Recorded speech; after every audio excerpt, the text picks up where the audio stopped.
सिंध समाज सम्मेलन प्रोग्राम से खिताब करते हुए आज दिल्ली में राजनाथ सिंह ने एक और बम फोड़ दिया है, उसके बारे में बात करेंगे।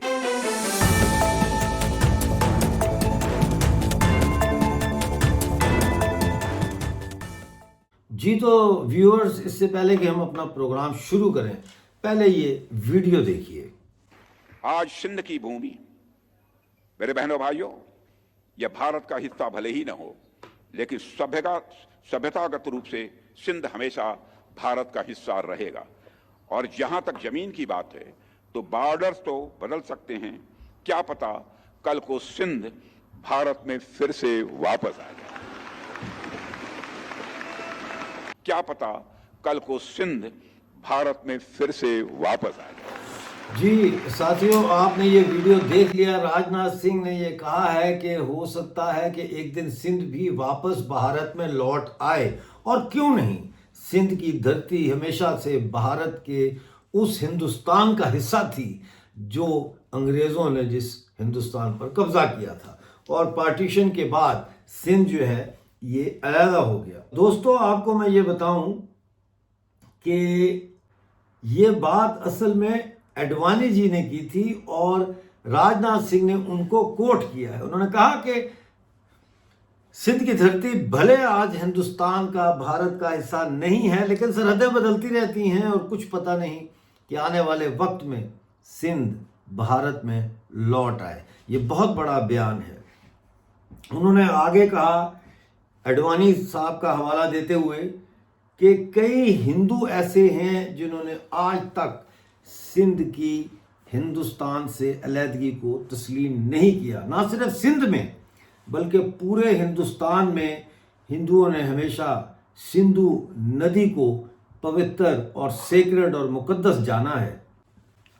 साथियों, हम जानते हैं कि एक बड़े अरसे से सिंध के हिंदुओं पर पाकिस्तान की रियासत जुल्म और जबर करती रही है। ना उनको तालीम की सहूलतें, ना उनको इलाज की सहूलतें, ना रोज़गार की सहूलतें मैसर आई, बल्कि उल्टा उनके जबरी धर्म परिवर्तन के हवाले से रोज़ाना कोई ना कोई ख़बर आती है कि किसी हिंदू लड़की को अगवा कर लिया, उसको ज़बरदस्ती कलमा पढ़ाकर उसको मुसलमान कर लिया, और उसके बाद उससे निकाह कर लिया उसी शख्स ने जिसने उसको अगवा किया था। ये बातें सब मौजूद हैं, आप इंटरनेट पे जाके चेक कर सकते हैं। यूनाइटेड नेशन की रिपोर्ट के मुताबिक पाकिस्तान में हर साल 1000 हिंदू, सिख और क्रिश्चियन लड़कियों का जबरन धर्म परिवर्तन कराया जाता है। अब यहाँ पे एक और मसला हमारे सामने आता है, और वो है सिंध की तारीख का। जाहिर है कि जब मोहम्मद बिन कासिम ने सिंध पर हमला किया तो उस वक्त सिंध में राजा दाहिर की हुकूमत थी। वो राजा था वहाँ का, और वो एक हिंदू था। उसको शिकस्त देकर कत्ल किया गया और उसकी घर की औरतों को बांदियां बनाकर वापस हिजाज ले जाया गया। आज सिंध के अंदर दो किस्म की तहरीकें चल रही हैं। एक तहरीक है जो सिंधी कौम परस्तों की तहरीक है, जो सिंधु देश बनाना चाहते हैं, और दूसरी तहरीक है जो सिंध को पाकिस्तान का हिस्सा तस्वर करते हुए पाकिस्तान का हिस्सा रखना चाहते हैं। लेकिन इन दोनों के बीच में एक तीसरी कुव्वत भी है जो वापस सिंध को हिंदुस्तान में शामिल करना चाहती है। तो ये वही बात हो गई जो मैं हमेशा कहता हूँ, कैन पार्टीशन बी अनडन। सरहदें तब्दील हो सकती हैं।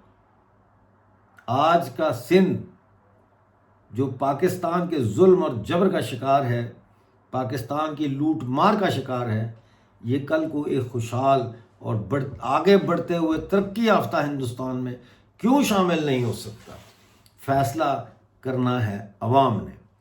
ये बहुत बड़ी खबर है, और मुझे यकीन है कि आप कमेंट्स में ज़रूर बताएंगे कि इसके बारे में आपका क्या ख्याल है। क्योंकि मैं ये समझता हूँ कि ठीक है, सिंधु देश बन भी जाएगा तो वो हिंदुस्तान का सबसे करीबी एलाई होगा, सबसे करीबी इत्तेहादी होगा।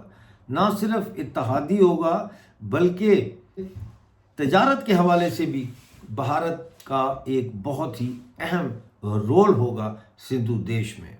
تو دیکھتے رہیے ہمارا شو، جیسے کوئی اپڈیٹ آئے گی لے کے آپ کی خدمت میں حاضر ہوں گا۔ اس وقت تک کے لیے اپنا بہت سارا خیال رکھیے اور مجھے اجازت دیجیے۔